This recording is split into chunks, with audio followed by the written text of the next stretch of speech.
ఆత్మహత్యలు చర్చనీయాంశంగా మారాయి అంటే మన సమాజంలో ఆత్మహత్యల రేటు పెరిగిందని అర్థం. హతుడే హంతకుడైనప్పుడు దాన్ని ఆత్మహత్య అంటారు. హంతకుడు మరొకడైనప్పుడు దాన్ని హత్య అంటారు. మన కుటుంబ దాంపత్య వ్యవస్థల్లో చెలరేగుతున్న సంక్షోభాలకు ఇవి సంకేతాలు. సమాజంలో ఏదైనా సరే పాతది పోయి కొత్తది రాక తప్పదు. అయితే మనం మరచిపోకూడని అంశం ఏమంటే పాతదానితో పాటు పాత నిబంధనలు పోయినట్టే కొత్తదానితో పాటు కొత్త నిబంధనలు వస్తాయి. వాటిని పాటించక తప్పదు. వివాహిత స్త్రీతో వివాహేతర సంబంధాన్ని కొనసాగించే పురుషుల్ని గతంలో నేరస్తులుగా భావించి శిక్షించేవారు. ఇప్పుడు వాటిని న్యాయస్థానాలు శిక్షార్హమైన నేరంగా పరిగణించటం లేదు. కేవలం సామాజిక తప్పిదంగా మాత్రమే భావిస్తున్నాయి. వివాహేతర సంబంధంలోకి ప్రవేశించిన వివాహిత స్త్రీకి ఆమె భర్త, వివాహిత పురుషుడికి అతని భార్య విడాకులు ఇవ్వవచ్చు. అయితే విడాకులు ఇవ్వడం కూడా అంత సులువు కాదు. దానికి అనేక ఆర్థిక పరిమితులుంటాయి. ఆత్మహత్యల్లో ఒక అమూర్త హంతకురాలు ఉంటుంది. అది సమాజం. కటువుగా అనిపించవచ్చు, కానీ అదే నిజం. సామాజిక అనుబంధాలు, నియమాల కారణంగానే ఆత్మహత్యలు జరుగుతాయని 19వ శతాబ్దపు సమాజ శాస్త్రవేత్త డేవిడ్ ఎమిల్ డైర్క్యూమ్ తెలిపాడు. ఆయన 1897లో లా సూసైడ్ పేరిట ఆత్మహత్యలపై ఒక విస్తార సిద్ధాంత గ్రంథాన్ని రాశాడు. ఆ సిద్ధాంతాన్ని సమాజ విశ్లేషకులు, పరిశోధకులు ఇప్పటికీ ప్రామాణికంగా భావిస్తుంటారు. డైర్క్యూమ్ సిద్ధాంతం ప్రకారం ఆత్మహత్యలు 4 రకాలు. మనుషులతో అనుబంధాలు ఎక్కువైన వారు వారి కోసం చనిపోవడానికి సిద్ధమవుతారు. ప్రజల్ని విపరీతంగా ప్రేమించే విప్లవకారులు ప్రజల కోసం ప్రాణత్యాగానికి సిద్ధపడడాన్ని మనం ఇప్పటికీ చూడవచ్చు. ఇది బలిదానాల ఆత్మహత్య. మనుషులను అతిగా ద్వేషించేవారు కూడా అనుబంధాలు పూర్తిగా లోపించి ఒంటరివారైపోయి ఆత్మహత్యలు చేసుకుంటారు. ఇది అహంభావ ఆత్మహత్య. అధిక నియంత్రణ, నిర్బంధాలను తట్టుకోలేక కొందరు ఆత్మహత్యలకు పాల్పడతారు. ఇది బలవన్మరణం. నియమ నిబంధనల్ని బంధనాలుగా భావించేవారు కూడా ఆత్మహత్యలు చేసుకుంటారు. ఇది నిబంధనోల్లంఘన ఆత్మహత్య.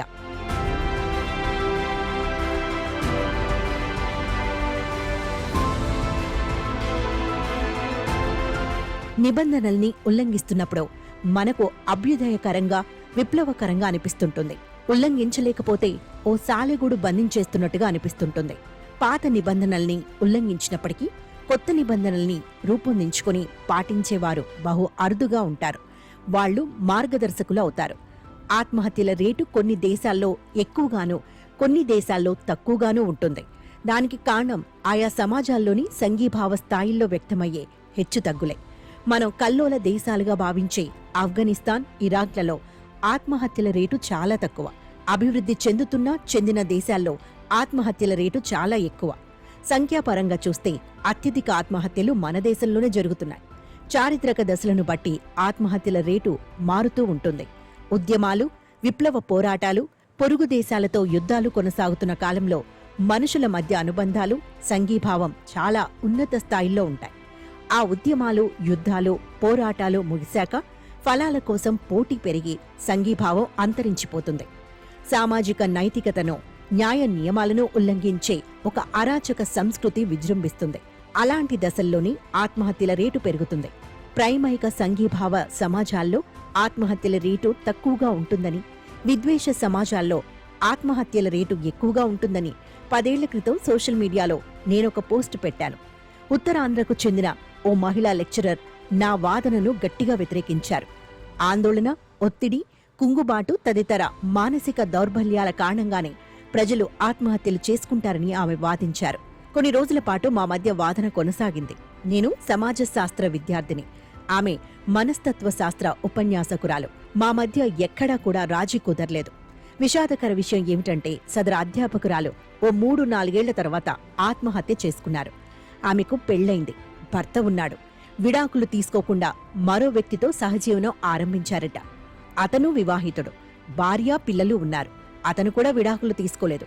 కనీసం భార్య నుంచి నిరభ్యంతర పత్రం కూడా తీసుకోలేదు.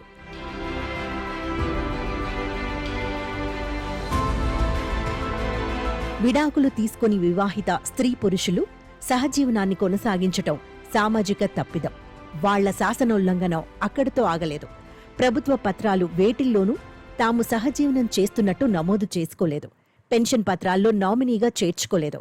సదరు సహజీవన పురుషుని సమీప బంధు పేరిట ఉన్న స్థలంలో ఈమె ఒక ఇల్లు కట్టారు. ఇంటి డాక్యుమెంట్స్ను తన పేరిట మార్పించుకోలేదు. భావోద్వేగాల ప్రేమ ఉన్నప్పుడు ఇవన్నీ అక్కర్లేదు అనుకొని ఉండవచ్చు. కొన్నాళ్లకు ఆ సహజీవ పురుషుడు చనిపాడు. శవాన్ని అతని భార్య పిల్లలు తీసుకొనిపోయారు. శవాన్ని స్వాధీనం చేసుకోవడం అంటే ఆస్తిని స్వాధీనం చేసుకున్నట్టే. మరికొన్నాళ్లకు ఆ స్థల యజమాని వచ్చి ఇంటిని స్వాధీనం చేసుకున్నాడు. ఆ లేడీ లెక్చరర్ అన్నింటినీ కోల్పోయారు. విషాదం ఏమంటే ఆమె క్లెయిమ్ చేసుకోవడానికి కూడా ఏ ఒక్కటీ మిగలలేదు. నిబంధనోల్లంఘనల ఫలితం ఆమె ఆత్మహత్య. సామాజిక అంశాలను మాత్రమే పట్టించుకొని వ్యక్తిత్వ, మనస్తత్వ అంశాలను నిర్లక్ష్యం చేశాడని డ్యూర్కైమ్ మీద ఒక విమర్శ ఉంది. తలచి చూస్తే ఒత్తిడి, ఆందోళన, కుంగుబాటు, నైతికత మొదలైన వ్యక్తిత్వ, మనస్తత్వ అంశాలు కూడా ఆధునిక సమాజ ఉత్పత్తులే. భర్త వివాహేతర సంబంధాన్ని కొనసాగిస్తున్నాడని తెలిసిన ఏ భార్య అయినా ముందుగా భావోద్వేగంతో తీవ్ర అభ్యంతరం చెప్తుంది. ఆ వెనుక ఆమెకు తన భయానికి అసలు కారణం తెలుస్తుంది. తనది, తన పిల్లలది అనుకుంటున్న ఆస్తికి మరొకరు వాటాదారులుగా వస్తుంటే తాము నిరాశ్రయులమైపోతామనేది ఏ భార్యకైనా సమంజసమైన ఆందోళనే. భావోద్వేగాలకు మాత్రమే పరిమితమయ్యేవారు అక్కడే ఆగిపోతారు. కొంచెం లౌక్యం తెలిసినవారు దానికో ఆర్థిక పరిష్కారాన్ని వెతుకుతారు.